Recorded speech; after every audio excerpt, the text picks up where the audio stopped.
বন্ধুরা নমস্কার। ভয় পেয়েছে সরকার, ভয় পেয়েছে এনডিএ, ভয় পেয়েছে বিজেপি, ভয় পেয়েছে বলেই কি মধ্যরাতে লাইভে আসতে হয়েছে প্রধানমন্ত্রীকে?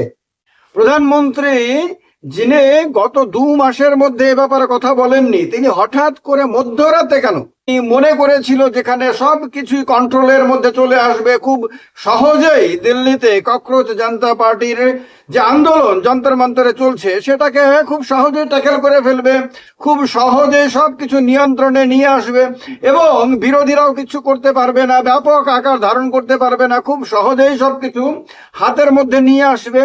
সেই ধারণা কি ভুল প্রমাণিত হয়েছে? প্রধানমন্ত্রীর চেহারার মধ্যে পরিষ্কার এটা ধরা পড়েছে যে তিনি একটা টেনশনের মধ্যে আছেন, তার মনের মধ্যে একটা বড় ধরনের চাপ রয়েছে এবং সেই চাপ তার চোখে মুখে একেবারে স্পষ্ট দেখা যাচ্ছে।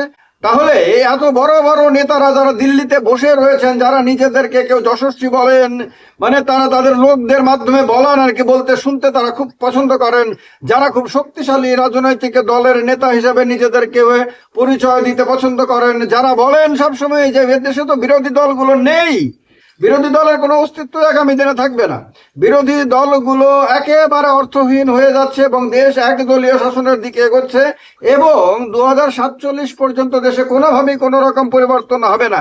কেউ তাদের বিন্দুমাত্র সমালোচনা করলেই তাকে দেশদ্রোহী, তাকে সমাজ বিরোধী, তাকে রাষ্ট্র বিরোধী, তাকে হিন্দু বিরোধী, তাকে এই বিরোধী, তাকে সেই বিরোধী ইত্যাদি বলে তার পিঠে একটা ধাপ্পা লাগিয়ে তাকে সামাজিক ভাবে নানান রকম ভাবে কোণঠাসা করার একটা চেষ্টা, তাকে নানান রকম ভাবে অপদস্থ করার একটা চেষ্টা, এই পদ্ধতিটা দীর্ঘদিন ধরে করার পরে এখন কি এগুলো ব্যর্থ তারা বুঝতে পারছে? তারা কি এখন বুঝতে পারছে যে এভাবে আর সম্ভব না? বন্ধুরা, আমার এই চ্যানেলের মতন আমার আরেকটা চ্যানেল রয়েছে পলিটিক্যাল ইন্ডিয়া নামে, সেটা হিন্দি ভাষায়, হিন্দি চ্যানেল পলিটিক্যাল ইন্ডিয়া। আমার এই চ্যানেল, আমি সেখানে রাজনৈতিক বিশ্লেষণ করি এবং হিন্দি ভাষায় করি। তার কারণে আপনারা যারা হিন্দিতে রাজনৈতিক বিশ্লেষণ শুনতে পছন্দ করেন, যারা হিন্দি চ্যানেল পছন্দ করেন, তারা ওপরে আপনারা দেখছেন এই চ্যানেলের লিঙ্কটা রয়েছে, সেখানে গিয়ে ক্লিক করে আপনারা চ্যানেলে চলে যেতে পারেন, চ্যানেলটাকে সাবস্ক্রাইব করে পলিটিক্যাল ইন্ডিয়ার সঙ্গে যুক্ত হয়। এবার নতুন রাস্তায় যেতে হবে এবং নতুন রাস্তাটা আর ছাত্রদেরকে পিটিয়ে, পুলিশ দিয়ে পিটিয়েও সম্ভব না, আর হুমকি ধমকির মাধ্যমেও সম্ভব না। এবার ছাত্ররা যে ভাষায় কথা বলতে চায়, ছাত্ররা এবার যা মনে করছে এবার তার সঙ্গে তাল মিলিয়েই কথা বলতে হবে। তাদেরকে বোঝাতে হবে যে পেপার লিক খুব বাজে জিনিস, মহাপাপ, মহা অপরাধ এবং এর জন্য মানুষের মনের মধ্যে আঘাত লেগেছে, দুঃখ লেগেছে, আমরা এটা ফিল করতে পারছি এবং তার জন্য আমরা অ্যাকশন নিতে শুরু করেছি। আমরা ফাস্ট ট্র্যাক কোর্ট গঠন করে তাদের বিরুদ্ধে কঠোর ব্যবস্থা নেব, আমরা আরো অনেক ধরনের ব্যবস্থা নেব। এই যে একটা জেস্চার, এই জেস্চারটা কি এখন আসলে আন্তরিকতা না বাধ্যবাধকতা? যে এগুলো না করলে আর হবে না, কারণ দিল্লির রাস্তায়, দিল্লির অলিগলিতে এখন হাজার হাজার মানুষ, হাজার হাজার তরুণ তরুণী দিন রাত আপনার সেখানেই কাটাচ্ছে। তারা বলছে যে তাদের দাবি যতক্ষণ পর্যন্ত না পূরণ হবে ততক্ষণ পর্যন্ত তারা সেখান থেকে যাবে না এবং ককরোচ জনতা পার্টির নেতাদের সঙ্গে সরকার যে বার্তালাপ করতে শুরু করেছে, সে বার্তালাপও এখন তাদের শর্ত অনুযায়ী। কারণ প্রথম দিকে আপনারা জানেন যে সরকার থেকে তাদেরকে বলা হয়েছিল যে জেপি নাড্ডার এখানে যেতে এবং সেখানে বৈঠক হবে, তারা গেছিল। কিন্তু এরপরে সরকারের মনোভাব, শাসক দলের মনোভাব ইত্যাদি দেখার পরে তারা সিদ্ধান্ত নেয় যে আমরা যাব না, মানে তারা যাবে না, তারা কোনো সরকারি অফিসে গিয়ে মিটিং করবে না, তারা কোনো মন্ত্রীর বাড়িতে যাবে না। তারা বলেছে প্রথমে যে যন্তর মন্তরে আসতে হবে মন্ত্রীদের, যন্তর মন্তরে বৈঠক হবে।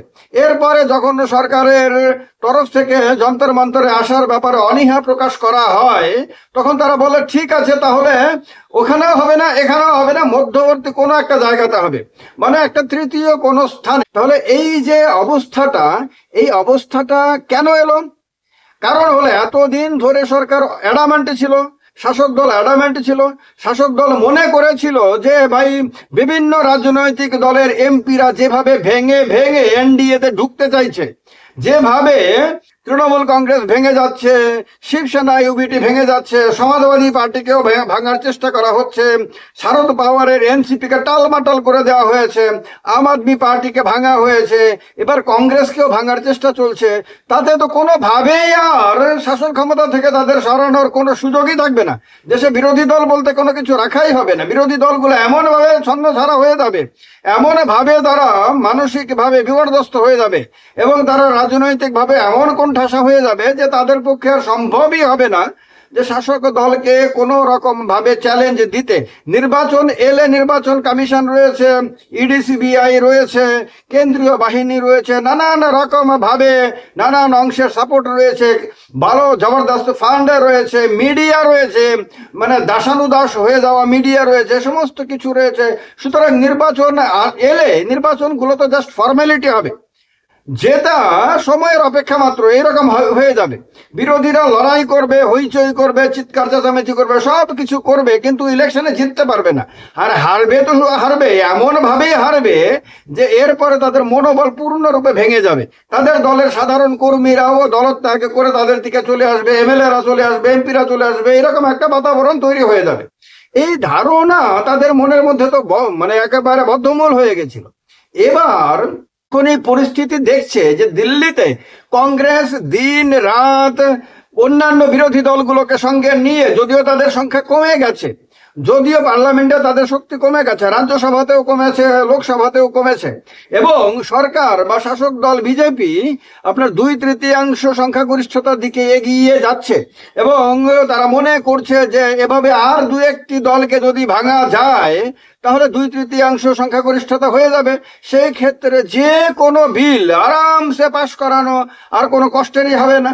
ফলে এরপরে তাদের রাজত্ব আর দিল্লি থেকে কোনো দিন সরানো যাবে না, এই ধারণা তাদের মধ্যে বদ্ধমূল হয়ে গেছিল। এবার যখন পূর্ণরূপে বিরোধীরা ঐক্যবদ্ধ হয়ে ছাত্র আন্দোলনের সমর্থনে, ছাত্রদের ওপরে বর্বরচিত অত্যাচারের বিরুদ্ধে এবং ছাত্রদের দাবির সঙ্গে সুর মিলিয়ে ময়দানে নেমে গেছে এবং বিভিন্ন দলের সমর্থকরা দিল্লিতে গিয়ে ভিড় করছে, তরুণ তরুণীরা, ছাত্রছাত্রীরা, যুবক যুবতীরা তারা দিল্লিতে গিয়ে ভিড় করছে এবং সংখ্যা এমন আকার ধারণ করে গেছে যেটা যদি মানে সত্যি সত্যি একটা টেনশনের মতন হয়ে গেছে।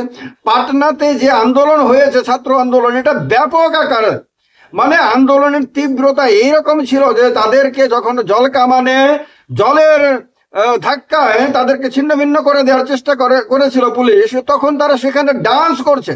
তারা বলছে যে ওয়াটার ডান্স নাকি এটা। এরপরে এই ছাত্ররা পুলিশকে গিয়ে বলছে টিয়ার গ্যাস, টিয়ার সেল হ্যাঁ ক্যা, মানে কাঁদানে গ্যাস ফাটানোর জন্য ছাত্ররা গিয়ে তাদেরকে মানে রিকোয়েস্ট করছে পুলিশকে। এইরকম মানে মানে কতটুকু ক্ষোভ মনের মধ্যে জমে থাকলে পরে এই ক্ষোভের বহিঃপ্রকাশ এইভাবে হচ্ছে যে এখন যা কিছু হবে আন্দোলনকে কোনোভাবেই দুর্বল করা যাবে না, আন্দোলনকে আরো তীব্র করা হবে। এই রকম কলকাতার বুকে অলরেডি মানুষ বেরোতে শুরু করে দিয়েছে। কলকাতা মানে দিল্লির পরে যেহেতু ভারতবর্ষের সবচেয়ে গুরুত্বপূর্ণ শহর মুম্বাই এবং কলকাতা, সেহেতু কলকাতার বুকে আন্দোলন খুবই অর্থবহ আন্দোলন, কারণ কলকাতার দিকে সারা ভারতবর্ষের মানুষ তাকিয়ে থাকে। মুম্বাইয়ে, নাগপুরে অস্বাভাবিক ব্যাপক আন্দোলন হয়েছে এবং হচ্ছে। তারপর চেন্নাইয়ে হচ্ছে, সমস্ত সারা মানে অরুণাচল প্রদেশ পর্যন্ত, যেখান থেকে কিরণ রিজিজু এলেন সেখানে পর্যন্ত ব্যাপক আন্দোলন। সমস্ত রাজ্যে প্রায় সব শহরে ছোট বড় আন্দোলন চলছে এবং এই আন্দোলনকে কোনোভাবেই আর দুর্বল করতে বিরোধীরা রাজি না এবং তারা মনে করছে যে ধর্মেন্দ্র প্রধানের ইস্তফা না হলে এই আন্দোলন শেষ পর্যন্ত প্রধানমন্ত্রীর ইস্তফার দাবিতে পরিণত হতে পারে। এই রকম একটা অবস্থাতে বিরোধীরা প্রচন্ড রকম ভাবে ডিটারমাইন্ড হয়ে ময়দানে নেমেছে। আন্দোলনকারীরা যন্তর মন্তরে একদম মানে দৃঢ়তার সঙ্গে লেগে রয়েছে, আর কৃষকরাও তাদের প্রতি সহানুভূতি দেখাতে বা মার্চ করেছে দিল্লিতে। আরো বিভিন্ন অংশের মানুষ, এমনকি সুপ্রিম কোর্টের অ্যাডভোকেটরা, বিভিন্ন হাইকোর্টের অ্যাডভোকেটরা, সাংবাদিকদের একটা অংশ, সোশ্যাল মিডিয়া, সমস্ত দিক থেকে ব্যাপকভাবে তাদের প্রতি সমর্থন আসছে। বলিউডের সমর্থন আসছে, ক্রিকেট দুনিয়ার সমর্থন আসছে, বিভিন্ন অংশের সমর্থন আসছে। এই রকম একটা অবস্থাতে যখন তারা বুঝতে পারলো এবার জল বিপদ সীমার ওপর দিয়ে বইতে শুরু করেছে, এবার সবকিছু ধীরে ধীরে হাতের বাইরে চলে যাচ্ছে, এখন আর পরিস্থিতি পরিস্থিতিকে আগের মতন ধমকে চমকে ভয় দেখিয়ে এরকম ভাবে আর পরিস্থিতিকে নিয়ন্ত্রণ করা সম্ভব না, তখন কি তারা ঝুঁকতে চাইছে? তখন কি তারা ছাত্রদের সুরে সুর মেলাতে চাইছে? তখন কি তারা বোঝাতে চাইছে যে আমরা তোমাদের প্রতিপক্ষ না, আমরা তোমাদের সঙ্গে একই পক্ষ হিসেবে রয়েছি, তোমরা যা ভাবছো আমরাও তা ভাবছি, তোমরা যা চাইছো আমরাও তা চাইছি? যদিও ওই মানে যারা ইতিমধ্যে গ্রেপ্তার হয়েছে তাদের শাস্তির কথা প্রধানমন্ত্রী বলেছেন, কিন্তু একেবারও ধর্মেন্দ্র প্রধানের ইস্তফা সম্বন্ধে কিচ্ছু বলেননি। আর এইটাই ছাত্র নেতাদের, এইটাই ককরোচ জনতা পার্টির নেতাদের, এইটাই দেশের তরুণ তরুণীদের, ছাত্রছাত্রীদেরকে ভীষণ রকম ভাবে প্রভাবিত করছে যে প্রধানমন্ত্রী এই রকম অবস্থাতে এসেও ধর্মেন্দ্র প্রধানের ইস্তফার কথা একবারও বলছেন না। তার মানে ধর্মেন্দ্র প্রধানের ইস্তফা কি তিনি মঞ্জুর করতে রাজি না? মানে ইস্তফা ধর্মেন্দ্র প্রধানকে কি তিনি মন্ত্রিসভা থেকে সরাতে রাজি না? এই প্রশ্ন এখনো রয়ে গেছে। আর এই প্রশ্ন যদি বেশি দিন কন্টিনিউ করে তাহলে আন্দোলন শেষ পর্যন্ত যে প্রধানমন্ত্রীর পদত্যাগের দাবিতে আরো ব্যাপক আকার ধারণ করবে না তা কিন্তু গ্যারান্টি দিয়ে বলা সম্ভব না। তো সুতরাং এই একটা জিনিস পরিষ্কার হয়ে গেছে যে অহংকার গত 12 বছর ধরে বিজেপি নেতাদের মনে প্রাণে এমন ভাবে ভূতের মতন চেপে বসেছিল, সেই অহংকার এমন বড় ধাক্কা খেয়েছে যে আগামী দিনে যদি সরকার টিকেও যায় তাহলেও এই রকম অহংকারের এই স্তরে যেতে হাজারবার চিন্তা করবে, হাজারবার। কারণ এবারের এই দিল্লির আন্দোলন তাদেরকে ভেতর থেকে আতঙ্কিত করে দিয়েছে। ক্ষমতা হারানোর ভয় তাদের চোখে মুখে স্পষ্ট হয়ে গেছে। তাদের নেতারা, তাদের প্রবক্তারা, তাদের মুখপাত্ররা এতদিন যেরকম ভাবে টিভির পর্দাতে ধমকের সুরে কথা বলতো, বিরোধী দলের মুখপাত্রদের, অন্যান্য দলের নেতাদের, বিভিন্ন অংশের মানুষকে ধমক দিত তারা টিভির পর্দায় বসে বিভিন্ন ইন্টারভিউ, বিভিন্ন আপনার ডিবেটে, এখন সেগুলো একরকম নীরব হয়ে গেছে। আপনাদের ধারণা কি কি সব জানান কমেন্ট বক্সে কমেন্ট করে। ভিডিওটা ভালো লাগলে লাইক করবেন, সঙ্গে থাকবেন। আর এই চ্যানেলটাকে যদি সাবস্ক্রাইব না করে থাকেন সাবস্ক্রাইব করবেন। ভালো থাকবেন। জয় হিন্দ, বন্দে মাতরম।